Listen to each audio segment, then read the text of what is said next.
नमस्ते दोस्तों, मैं योगेश। मैंने आप सबका इग्नाइट एकेडमी में स्वागत करता हूं।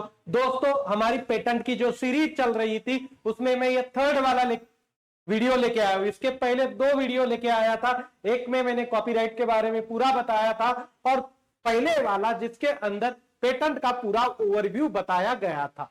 आज मैं आपको world intellectual property right organisation के बारे में बताने जा रहा हूं। देखो, छोटे छोटे ही क्वेश्चंस बनेंगे। मैंने ये भी बोल के रखा है कि 28 या 29 को मैं टॉप एमसीक्यूज लेके आऊंगा। तब तक मेरी पूरी तैयारी चल रही है कि अच्छे अच्छे एमसीक्यू कलेक्ट किए जाए। उन एमसीक्यू के ऊपर आपको फोकस देना है, उन एमसीक्यू को अच्छे से सॉल्व करना है।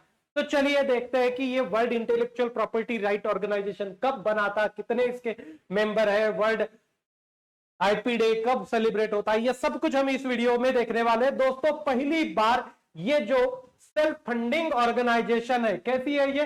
सेल्फ फंडिंग ऑर्गेनाइजेशन है जिसके 193 मेंबर्स है। कितने मेंबर्स है इसके? 193 मेंबर्स है। वर्ल्ड इंटेलेक्चुअल प्रॉपर्टी ऑर्गेनाइजेशन, जिसको बोलते हैं हम वीपो, एक global forum for intellectual property services policy information and cooperation के लिए है। राइट, मतलब जितना कुछ इंटरनेशनली आपके आईपी का लेन देन चलेगा वो ये कंट्रोल करेगा। राइट, ये एक यूएन की बॉडी भी है। राइट, वो आगे समझा दूंगा मैं आपको। सब इस सीरीज में कंप्लीटली 100% आपका क्लियर होते जाएगा। क्लियर? आपको बोला था कि कितने मेंबर है? 193। उसमें से 190 member as it is UN के मेंबर है। क्लियर? जो यूनाइटेड नेशन के मेंबर्स है उसमें से 190 मेंबर इधर है। उसके अलावा 3 और इसके मेंबर है जिसका नाम है Cook island, Holy See and Niue. Right, Cook island, Holy See and Niue जो यूएन के मेंबर नहीं है। मगर कुछ ऐसी भी कंट्री है जो यूएन की मेंबर है मगर वीपो की मेंबर नहीं है, जिनका नाम देखो यहां मैंने लिखा हुआ है, Micronesia, Palau and south Sudan. ये यूएन के मेंबर है मगर वीपो के मेंबर नहीं है। क्लियर? पैलेस्टाइन को परमानेंट ऑब्जर्वर का स्टेटस दिया गया है। Palestine is a permanent observer. अब पैलेस्टाइन और इजराइल का झगड़ा चल रहा है, आपको सबको पता है कि इनके दोनों के बीच में डिस्प्यूट है। क्लियर? फिर उसके बाद में हेडक्वार्टर कहां है इसका? तो जेनेवा के अंदर इसका हेडक्वार्टर है। और फिलहाल के डायरेक्टर जनरल जो है डैरेन टैंग, जो सिंगापुर से आते हैं। Daren Tang is the director general of वीपो, जो कहां से? सिंगापुर से है। अब देखो इसका मिशन क्या है। तो मिशन है to lead development of balanced and effective international IP system that enable innovation and creativity for the benefit of all. Clear? देखो, ये एक किताबी लैंग्वेज है, हमें किताबी लैंग्वेज में नहीं याद रखना होता है। अब आप बोलोगे सर फिर किताबी लैंग्वेज में क्यों लिखा? अरे भाई, ये उनके साइट पे दिया गया है कि उनका मिशन स्टेटमेंट क्या है। मिशन स्टेटमेंट हो, विजन स्टेटमेंट हो, उसको एज इट इज दिखाया जाता है। क्लियर? इसीलिए, नहीं तो मैं इसको सिंपल वर्ड में लेके आ सकता था। बस इतना बता रहा हूं कि आईपी को बेनिफिट की तरह यूज हो जाए, इस तरह का इसका मिशन है। क्लियर? ये हमारे सीधे वर्ड में, मगर हमेशा मिशन और vision statement as it is लिखी जाती है। क्या है वो? To lead the development of balance and effective international IP system that enable innovation and creativity for benefit of all. Clear? ये इसका मिशन स्टेटमेंट है। मतलब सबके बेनिफिट्स के लिए हम एक बैलेंस सिस्टम बनाने जा रहे हैं। अब देखो, इंडिया का कब इसके साथ रिश्ता जुड़ा है? 1975 में इंडिया इसका मेंबर बना। इंडिया का रिश्ता इसके साथ जुड़ चुका है। राइट, और 1999 के पहले, राइट, 1999 के पहले इंडिया इसके 6 एग्रीमेंट का पार्ट बन चुका था। तो कौन कौन सा एग्रीमेंट है? वीपो कन्वेंशन जो 1975 में आया था। सब कन्वेंशन के बारे में आपको बताने वाला हूं, कोई दिक्कत नहीं, कोई चिंता नहीं करनी है, सब बताया जाएगा आपको। वीपो कन्वेंशन 1975 में आया था। फिर पेरिस कन्वेंशन जो आया था 1998 में आया था। इसका की क्या है, की मीनिंग क्या है? पेरिस कन्वेंशन किस बारे में था, वीपो कन्वेंशन किस बारे में था, तो सब मैं बताने वाला हूं, सब वीडियो आने वाले हैं इसके।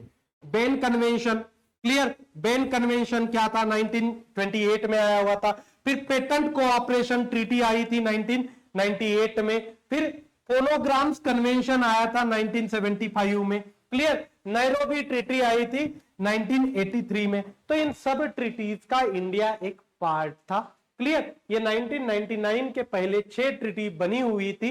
अब 1999 के बाद जो 2009 में कुछ ट्रीटीज बनी, उन इंडिया मतलब इंडिया 2019 में कुछ ट्रीटीज का पार्ट बना। मेरे कहने का मतलब ये था 2009 में कौन सा बना, एक नाइस एग्रीमेंट बना, उसके बाद में वीना एग्रीमेंट बना, और फिर उसके बाद में लोकैम्बो एग्रीमेंट बना। Nice agreement, Vienna agreement and Locarno agreement, ऐसे 3 एग्रीमेंट 2019 में बने थे। क्लियर। फिर आगे चलते हैं।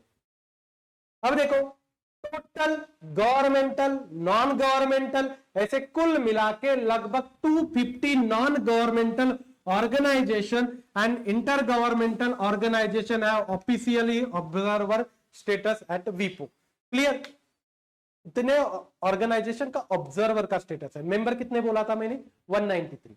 क्लियर। वो मेंबर थे, उनमें से 190 यूएन वाले थे, 3 बिना यूएन वाले थे, कुछ 3 लोग जो यूएन के भी मेंबर है मगर इधर के मेंबर नहीं, वो भी आपको बताया था। Total non governmental, intra governmental वगैरह सब कितने ऑब्जर्वर है इनके, 250 ऑब्जर्वर है। फिलहाल अभी उनके वेबसाइट पे जो डेटा है वो मैं आपको दिखा रहा हूं। क्लियर। मैं अपने मन से नहीं बोल रहा हूं, जहां जहां से मैंने डेटा उठाए ऑथेंटिक वेबसाइट से डेटा लेके आया हूं। राइट। इसका तो कोई ऐसा परमानेंट सोर्स तो बना है नहीं कि मैं उसके बारे में आपको बता दूं। क्लियर। तो अभी अभी आया है, कुछ यूपीएससी के सिलेबस वगैरह में है मगर उतना भी ये नहीं है, ज्यादा नहीं है, और उस हिसाब से नहीं है जिस हिसाब से क्वेश्चन पूछे जाते हैं।